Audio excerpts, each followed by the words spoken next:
Hello students, welcome back.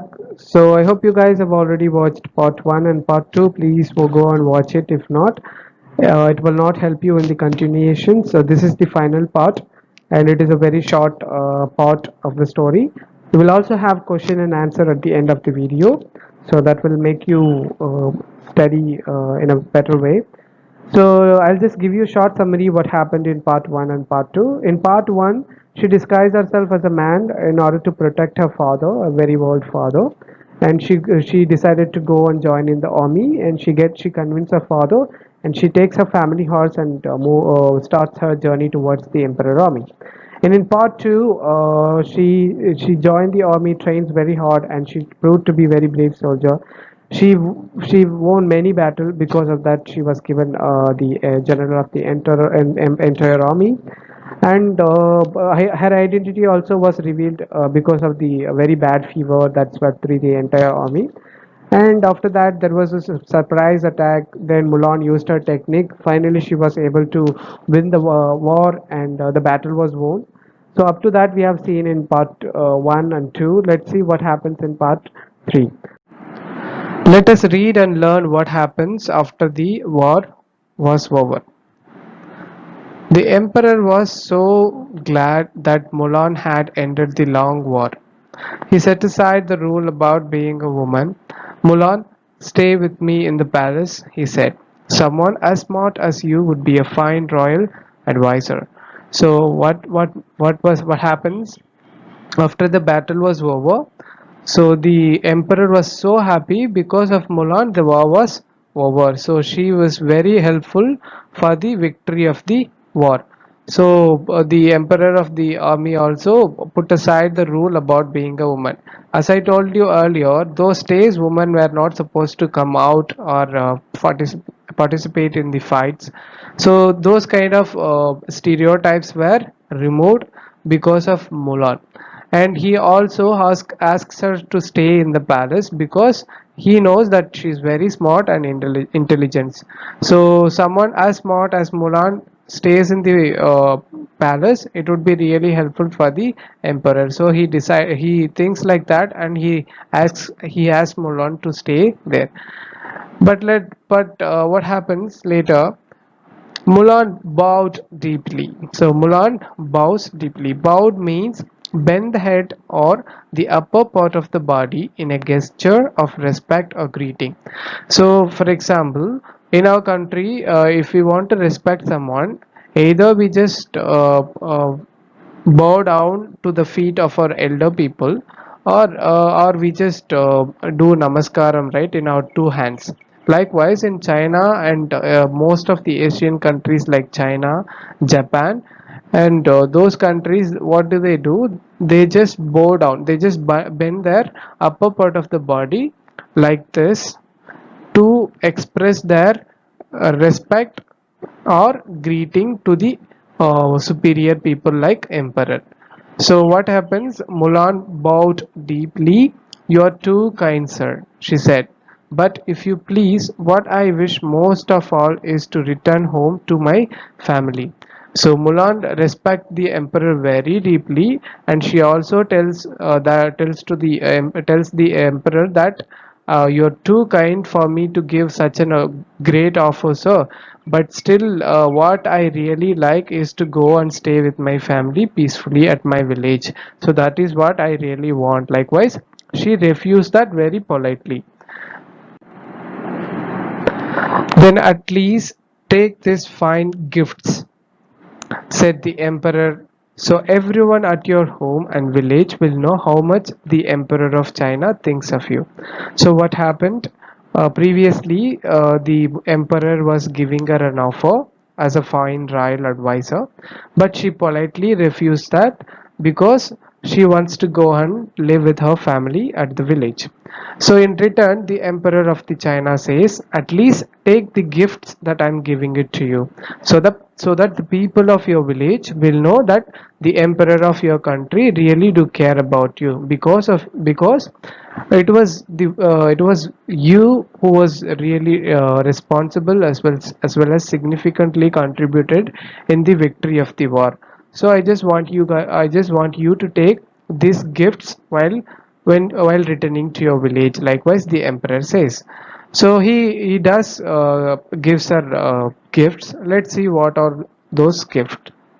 Mulan returned to her village with 6 fine horses and 6 fine swords.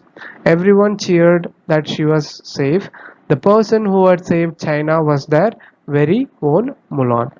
So the emperor gave her 6 fine swords and 6 fine horses as a gift because of her bravery, as well as the contribution she had done so much for the war, so that they were able to win the war. So once she has reached her village, everyone was really happy because Mulan was safe. At the same time, they were very happy. They were all cheering up because the person who had saved her, who had saved their country, was their very own Mulan. Even her father was very grateful, and he also says that the greatest gift and honor is having you for a daughter. Likewise, he says that. So this is about the story of Mulan. The story ends here. So if you want to know more about the story, the Disney also has produced a film known the Mulan. If you want to get more perspective about this story, you can just go and watch the story in the web or in the internet. I have given the trailer link below this description. Please go and watch it if you would like to go and watch it. And the story ends here. Let's see the questions given in your book. Let's start with the choose the best answers. The first question: Mulan goes to the battle instead of her father because she goes to the battle because her father was sick, right? Her father was sick and old. So the answer here is C. Her father is old. Second question: What did Mulan do before leaving the house? So what did she do as soon as she heard the information that her father is going to go and join the army? She poured the tea and she went into her room and she cut off her hair, right? So the answer is B, cut off her hair. What is the story about? Third question. What is the story about? Is it about winning, friendship, patriotism? No, it's all about woman empowerment. Fourth question, the emperor asked Mulan to stay with him in the palace as his what? Just now we have seen, right? As a royal advisor. The answer is B. The emperor gave Mulan. He gave how many gifts? He gave 6 horses and 6 swords, right? And how did people of the village react to Mulan after her return from the battle? Everyone was so happy, right? Everyone cheered her. So the answer is A, cheered her. So B, identify the character or speaker of the following lines. So you have to identify the character who is speaking this sentence. For example, I'll give you answer for only one. The first one, I heard about it in town. So in the beginning of the story, Mulan's father says, when Mulan says to her father that father, one man needs to go and join the army, like that. She goes and conveys this information to her father, right? At that time, her father says that I heard about it in town already, right? So the answer for this is the father of the Mulan, right? So likewise, you have to identify the characters who told what. For example, I'm your son now. Who says this? You know the answer. So I want you guys to answer for all these things. And see, answer the following questions in a sentence or two. It's a very simple questions. You can just go through and answer all the questions and send it to me once you have completed all the tutorial. Answer the following questions in a paragraph. So you have to write the questions in a paragraph. So the first question, sketch the character of Mulan. So it means you have to describe the character of Mulan. So what was her character? She was very brave, and she also saved China from the enemy, and she was very determined, courageous, intelligent, and she was unselfish too. So you can just write likewise about her character, and you can just describe her character in a paragraph. Do you agree with Mulan's decision to go to war? Justify. Do you guys agree about her decision to go and join in the battle, though she was a girl? If so, you can just justify, you can reason it. So that's all about the questions. So I want you guys to answer it and tell me.